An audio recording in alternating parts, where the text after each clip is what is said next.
Today's adventure is brought to you by massive amounts of tea because I'm going into the city. I can't miss this. It's the craft fair. All the artists are displaying their goods at the convention center in Panama City. But first, I'm going to mail a letter. And how do I do that? Well, since there actually is a postal service in Panama, but they haven't paid Copa Airlines for a long time. And so Copa has stopped any mail service until they pay their bill. So you give a letter to a kind person who is going back to the country where you need to send a letter. I don't even have stamps. So this kind person, I'm giving her money for the stamps, but she has to get the stamps and then put the letter in the mailbox. Anyway, that's how it's done. It's kind of like the little Expat Express. Or you can go send things DHL, but I got quoted $87, I think. It was either $83 or $87 to send just a letter to the US from Panama. Not gonna do that. Holy moly, I made it. And I had to park in a garage. I have no idea where I am. I have to find a restroom, but at least I'm parked. It's not raining at the moment. I got here in one piece, and now I'm going in.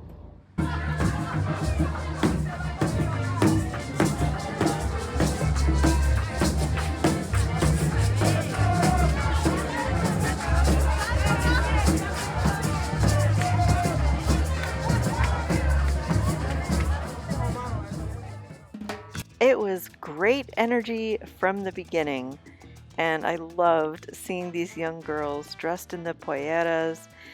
It's translated to chicken skirt. The reason it's called that is because the women in the countryside, that's how they would kind of get the chickens to all gather and go in one place. They would just furl the skirt out and shoo them along.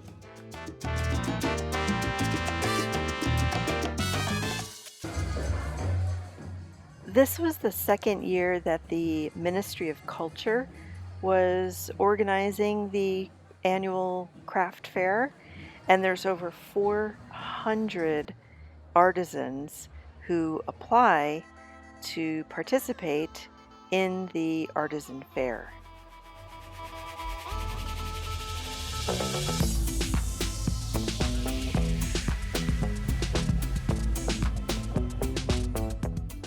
This was the 44th year that the handicraft fair was happening in Panama. It's a great way to see old traditional clothing, jewelry, the polleras, and also some newer contemporary artisans that are displaying their goods.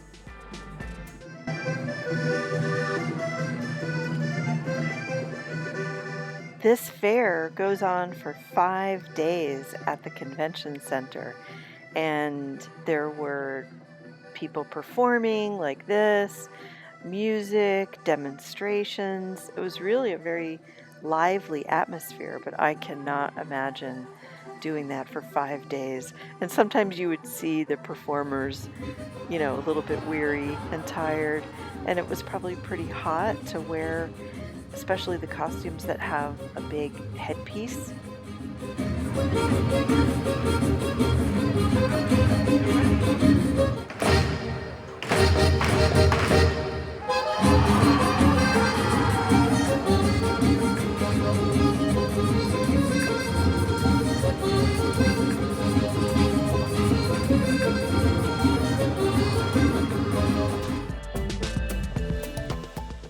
I was really happy to see all the young people participating in the cultural dances, and obviously they're still learning the traditional techniques for the molas or basket weaving or crafting leather.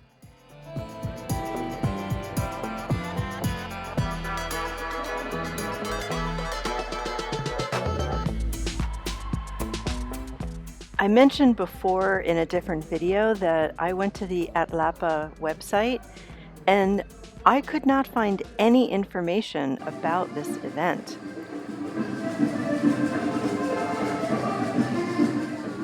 The accordion is really popular in traditional Panamanian music.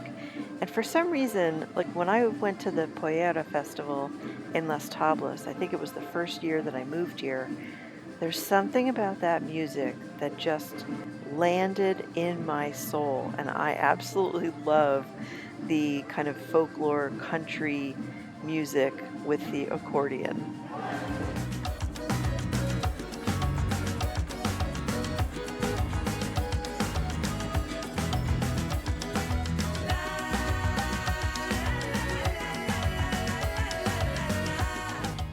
I think the jewelry that is traditional that people wear with the polleras is just absolutely beautiful.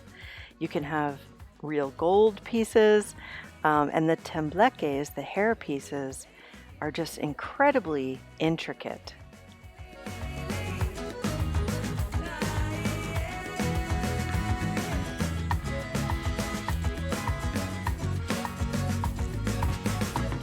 There were 2 levels displaying all the artisans, and upstairs they had an area for activities. I don't think it was limited just to kids. It looked like a fun thing. And then there were also food vendors throughout the convention center that had typical Panamanian food.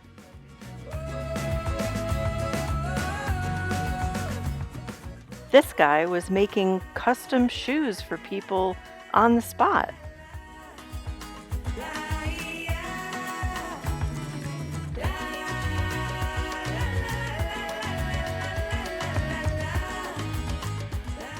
So if you want to come and check out this artisan fair, I think it's best to be on Instagram. I'm not on Instagram, but I think that's where a lot of businesses post their information, so that would be a good place to start.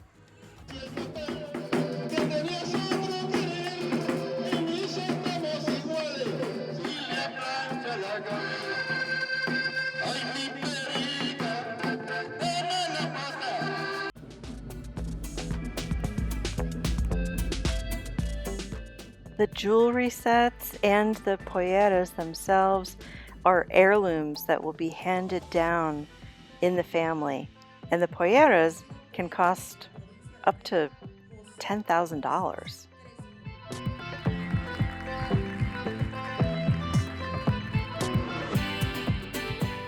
On this stage, they were giving out awards to the artisans. I don't know about the categories, but I would imagine that that's something that they're very proud to bring back to their provinces.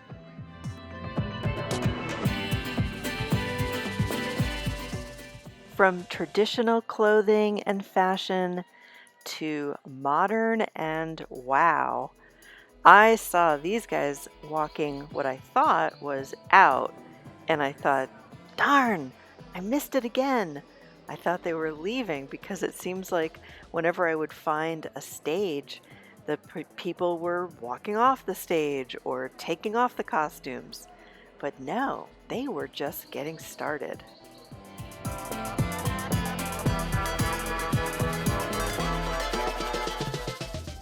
So what is your name, and you're a Panamanian designer? Artisan, panameño, Artisan, fashion designer. En la ciudad? Yes, Yeah. the Panama City. And what is the inspiration for this collection? Welcome to will you come? ¿Cuál es tu inspiración para esta colección?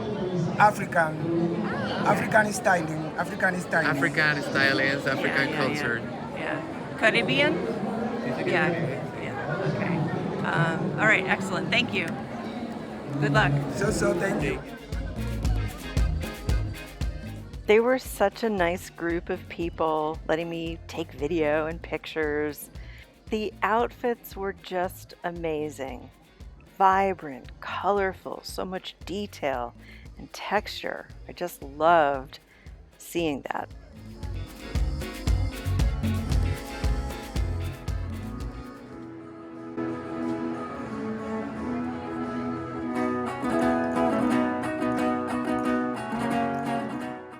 If I'm not mistaken, I think that these masks are representative of Diablo, and I think that this is found typically on the Colon, Portobello side of Panama, where there's a little bit more of that Caribbean influence.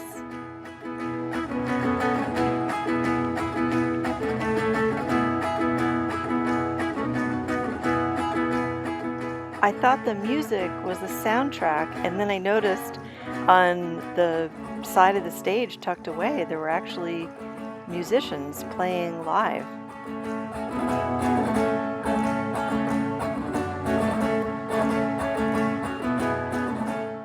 This would also be a really good event if you were looking to purchase wholesale, if you have a store somewhere and wanted to make bulk purchases. I think this would be a perfect opportunity for that. This was really cool. All her products were made from pull tabs from aluminum cans. And then right next door, you've got this guy making traditional hats.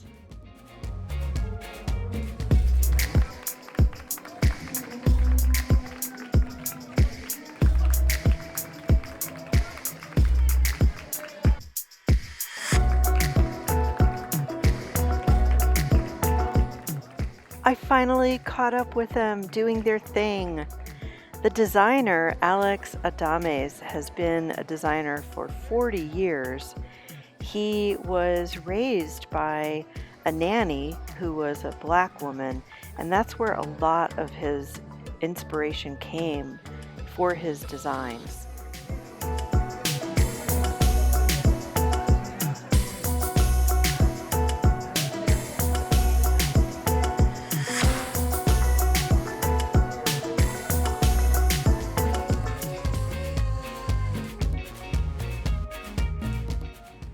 Well, isn't that the classic image of the party's over?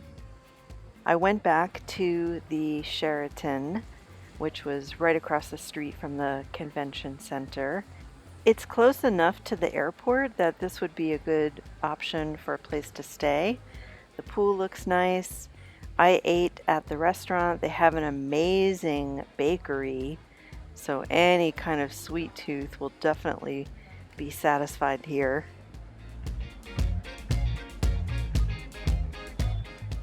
Wow, that was a lot of culture and people and sound.